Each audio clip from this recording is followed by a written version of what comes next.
Et me voilà au Disney's Hotel New York The Art of Marvel pour une surprise exclusive, puisque nous allons à la rencontre de deux imaginaires qui vont nous donner un aperçu inédit de l'hôtel. Let's go!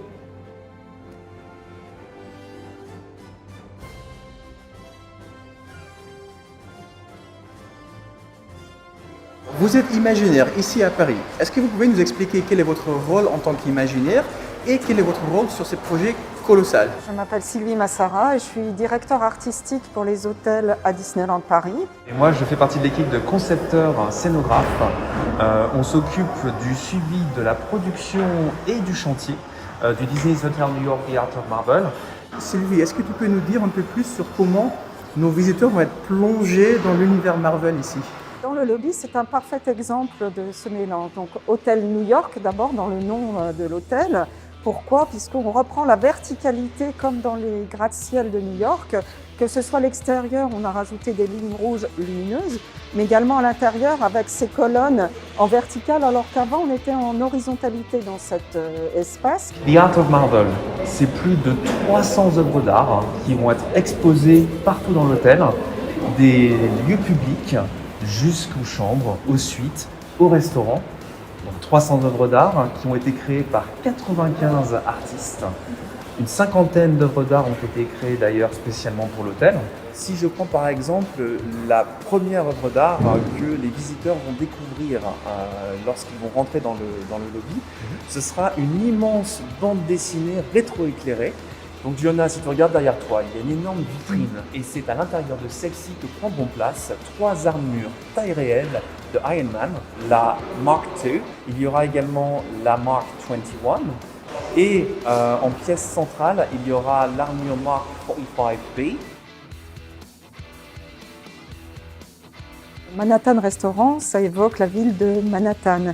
Et donc c'est ce qui m'a inspiré pour cette sculpture lumineuse. C'est à la fois Manhattan à l'envers, d'une façon abstraite, la ville de Manhattan, et également la ville d'Asgard, par ces matières, ce métal qui est dedans, ces coloris.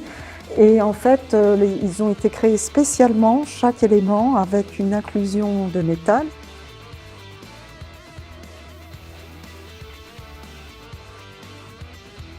Le Downtown Restaurant, c'est un restaurant du centre-ville, comme un délit. En fait, l'inspiration, c'est un délit. Au mur, on a normalement des caricatures de stars.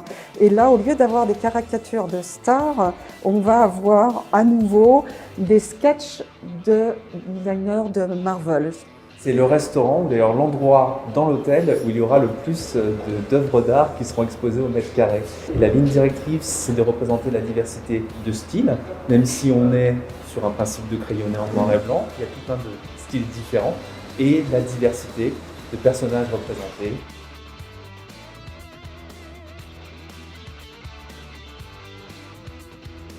Alors Sylvie, nous sommes dans l'endroit qui va être le Skyline Bar. Est-ce que tu peux nous dire comment tu as dû repenser le design de cet endroit et est-ce que tu as peut-être rencontré certains challenges? Le thème de ce bar est en fait évoqué par son nom, le Skyline Bar. Donc on est en haut d'une tour de Manhattan. Derrière le bar, on voit un panorama. C'est un panorama qui représente bien évidemment la ville de New York, avec comme pièce majeure le Avengers Quarter. Le Skyline Bar a été reconstitué en 3D pour être utilisé dans un système de réalité virtuelle par nos collègues Imagineers à Glendale, de manière à ce qu'ils puissent étudier et trouver la prise de vue qui sera projetée sur ces écrans, une prise de vue qui soit le plus réaliste possible par rapport au positionnement du bar dans l'espace et surtout une prise de vue qui ne donne pas le vertige.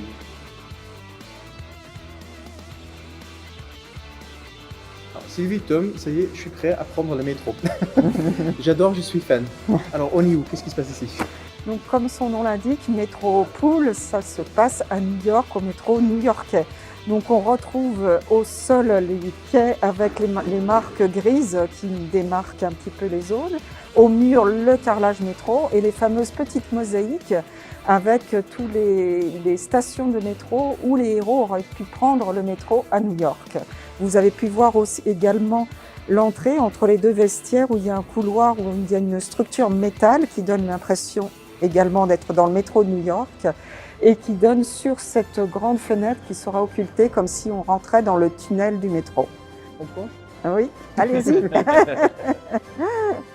Notre visite touche maintenant à sa fin. Merci beaucoup à Sylvie et à Thomas pour leur accueil. Rendez-vous en 2021 pour continuer cette aventure épique. En tout cas, moi, je sais où je vais dormir la prochaine fois à Disneyland Paris. À très bientôt.